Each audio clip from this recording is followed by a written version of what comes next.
PK in the universe. Today I'm here to talk about the Wii U. More specifically, the Wii U's name. What is in a name? Is a rose any prettier by any other name? That's a William Shakespeare thing. Something like that. I'm probably butchering and paraphrasing it. But anyways, yeah, the Wii U, the name. A lot of people are so critical of the name, and they act like the name is what caused it to fail, rather than simply the marketing or the tablet or a myriad of different issues the Wii U had. Not being able to play GameCube games. But anyways, I want to talk about the name, and I want to talk more specifically about a few names I think would have been better that I don't hear a lot of other people talk about. So I want to make a video about this, and also strategy behind the names and why those names would have worked better if Nintendo had used this specific strategy. So here we go. One of the most common things a lot of people I see, at least on the internet, say about the Wii U is originally they assumed that it was a tablet add-on. I hear this all the time. But here's the thing. What if it was a tablet add-on? Wouldn't that have been great, honestly? You know, what if the tablet had been $150 and you could just hook your Wii to this tablet or connect it? Or better yet, what if it was an add-on like the Sega CD and there was like a module that you hooked through a USB cable to your Wii to the Wii U, so you had a Wii connected to the Wii U and you could actually play 8 Wii HD games upscaled, and or better yet, it could have just been its own. They could have called it the Wii Pro or the Wii HD. I think would have been a great name as well. Or better yet, it could have been just another member of the Wii family of consoles. People forget before there was just the Wii, you know, when it first came out, but then there was the Wii Family Edition, which had no GameCube backwards compatibility. And then they went to the Wii Mini, of course, which had no compatibility with anything other than Wii discs. So what if this had been a new member of the Wii family, kind of like the new 3DS was to the 3DS, which, by the way, had a name people were confused by and people weren't interested in 3D. Then they lowered the price and all of a sudden people are interested in it. And then they came up with the 2DS, which I'm going to talk a little bit more about that later. And yeah, so I'm thinking, hey, if it had been just another member of the Wii family of systems, nobody would think it was a failure. This for the same reason nobody thinks the new 3DS is a failure or a new 2DS is a failure, you know? So, interestingly enough, the new 3DS, new 2DS only have like 2 games that were actually exclusive to it. So in a lot of ways, I think the new 3DS, 2DSs were actually their own system, but still grouped together within the 3DS family. Yeah, so that's my first idea, is an HD could have been an add-on or could have been its own standalone system, but still part of the regular Wii family. And the reason they could not do that is because when this thing was first announced, Reggie Fils-Aimé literally said, "This is our new next generation console." He held up that tablet and that's what he said. So many people love to say that the Wii U is a 7th generation console, but it's not. It is an 8th gen console, honestly, because Reggie literally confirmed that this was their future.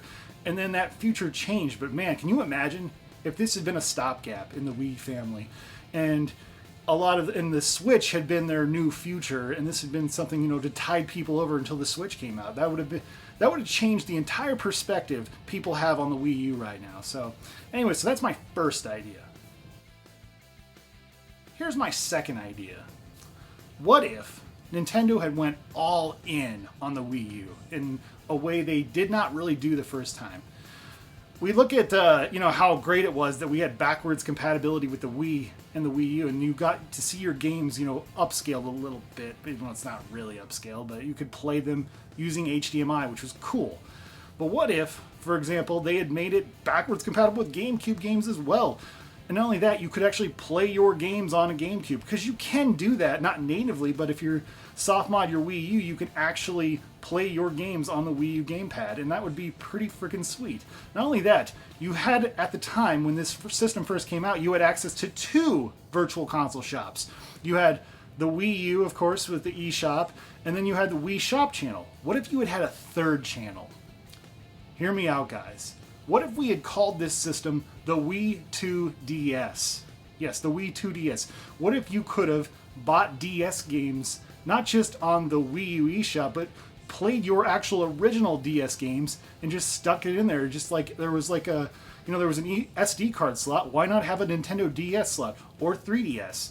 Because think about this, the 3DS was developed at the same time as the Wii U.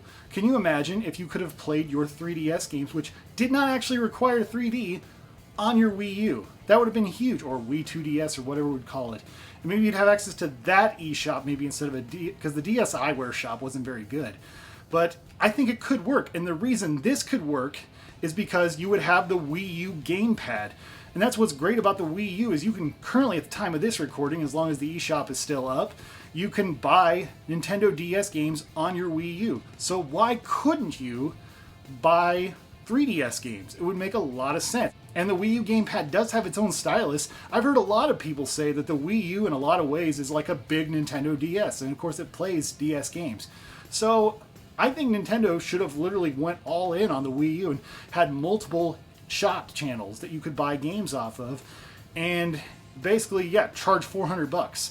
And some people might be like, well, there's no way they'll ever pay $400. But think about this. Think about this, what this thing could do. Can you imagine playing A Link Between Worlds or something like that on your HD TV through your capture card? You could stream that. There's so many streamers who do not play 3DS games because, well, let's be honest, it's the capture card equipment is not, yeah. So this could have been a console for streamers.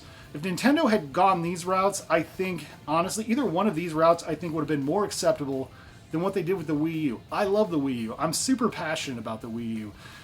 But Nintendo, you know, people say the Wii U failed, but honestly, Nintendo failed the Wii U. They failed to help people understand why it is they should buy this console and not the other consoles that it's competing against, you know, with the PS4 and the Xbox One.